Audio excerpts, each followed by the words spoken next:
Միայն կարելի է պատկերացնել, թե ինչ կլիներ, եթե կաթոլիկ երկրի ղեկավարը, ասենք Ջորջիա Մելոնին, Իտալիայում սկսեր հարձակվել Հռոմի Լեո Պապի վրա Facebook-ում եւ ասեր. «Մենք հանձնաժողով կհրավիրենք տապալելու Լեո Պապին»։ Նման մի շոկային իրադարձություն ցնցել է հայաստանյան հասարակությունը։ Միևնույն ժամանակ մենք ականատես ենք եղել եպիսկոպոսների, հոգևորականների եւ հավատացյալների ձերբակալություններին։ Նրանցից մեկը Սամվել Կարապետյանն է։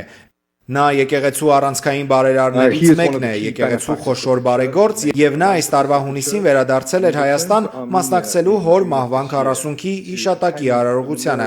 Եկեղեցուց դուրս գալիս նրան մոտեցել է մի լրագրող եւ հարցրել. «Ինչ կարծիք ունեք կաթողիկոսի եւ եկեղեցու վրա հարձակումների մասին»։ Նա պատասխանել է. «Ինչ կարծիք պետք է ունենամ, երբ մի փոքր խումբ մոռանալով հայոց պատմությունն ու հայ եկեղեցու հազարամյա պատմությունը հարձակվել է հայ եկեղեցու եւ հայ ժողովրդի վրա։ Քանի որ ես միշտ կանգնել եմ հայ եկեղեցու եւ հայ ժողովրդի կողքին, ես անմիջականորեն կներգրավվեմ։ Եթե քաղաքական գործիչները ձախողեն, ապա մենք մեր ձևով կմասնակցենք այս ամենին»։ Մեկ օրվա ընթացքում նա հայտնվեց բանտում, մեղադրվելով քրեական օրենսգրքի 422-րդ հոդվածով, որը վերաբերում է իշխանությունը զավթելու հրապարակային կոչերին, ընդամենը այս հայտարարության համար։ Եվ ինչպես նշեց Ժակլինը, դրանից հետո նա կորցրել է իր բիզնեսները, էլեկտրական ցանցերը, բայց նաև նրա բարեգործական աշխատանքի որոշ արդյունքներ, օրինակ Երևանի կրկեսը։ Այս ամենը զավթում են նրանից։ Նա մինչ օրս մնում է բանտում, կալանավորված, եւ նրա ձերբակալությունն ու կալանավորումը Հայաստանում քաղաքական հետապնդումների կիրառման ավելի